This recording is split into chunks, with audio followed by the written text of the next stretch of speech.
waqti hore oo aan anigu biijowa caruura ayaan bilaabay suugaanta oo hibay ahaydoo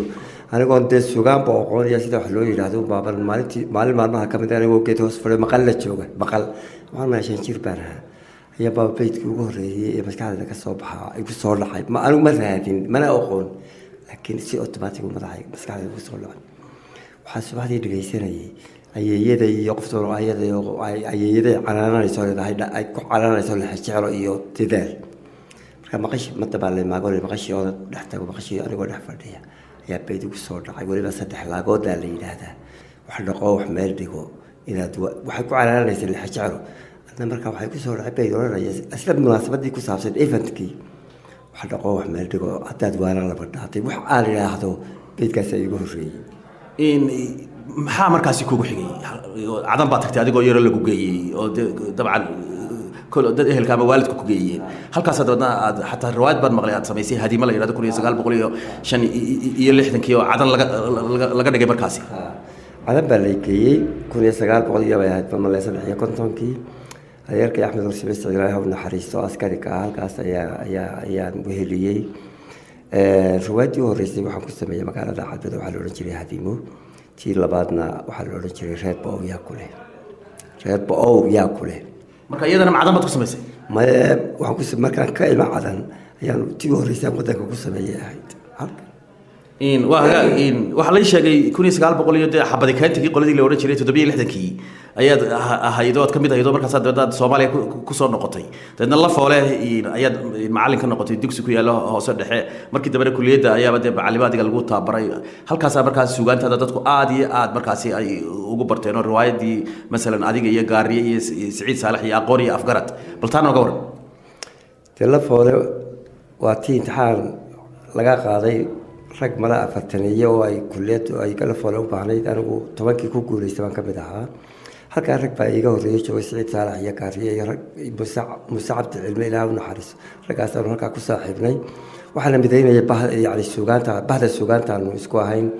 intaan halka joogay riwaayada aqoon iyo afkaarada iyo riwaayad loo jeedo oo aan wada lahayn aniga iyo Saciid iyo gaariye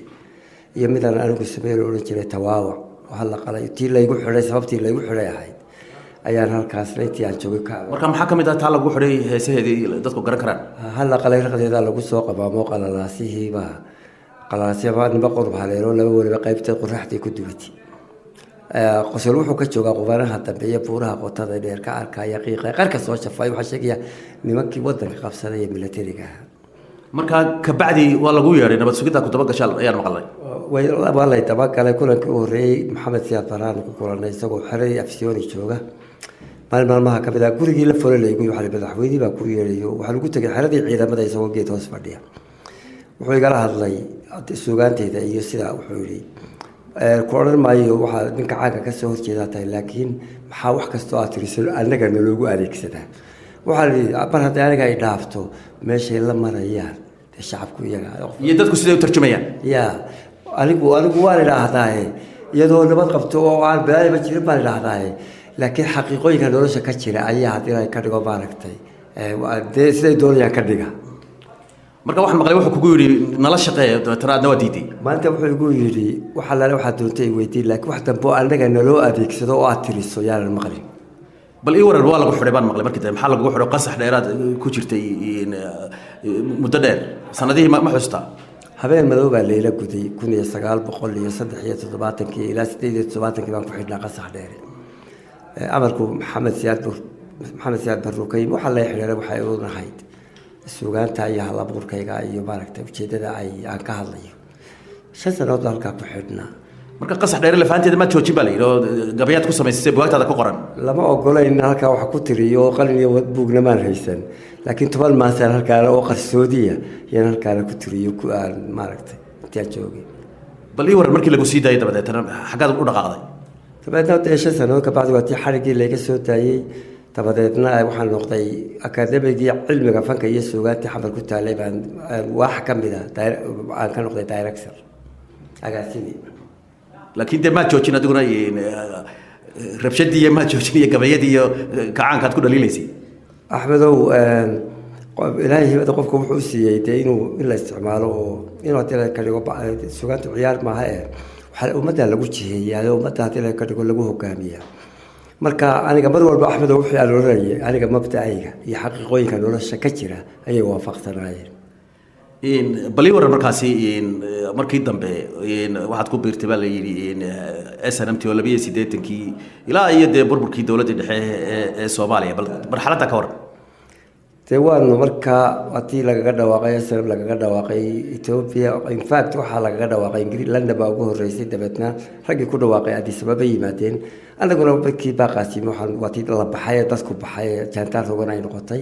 aniga iyo kaariye Rashid Sheekh Abdullaahi iyo Faarax Axmed Cali iyo Yaasin Axmed Xaashi Nuuri anagoo wadartaasaan anaguna qarsoodi ku baxnay Addis baan tagnay raggii ku dhawaaqay London kay baan halkaa ku kulanay dabeetna halgankii SNM ayaa halkaa laga ambaqaaday suugaanta balka waran ma joojisay markaas suugaantii qorigu mad qaadatay mise suugaantii noo doortay suugaantayda inta ugu culus suugaantaydu waxay xoojinaysay qodigii la sitay lagu dagaalamayay oo waxay tijaabati hagaysay dagaalka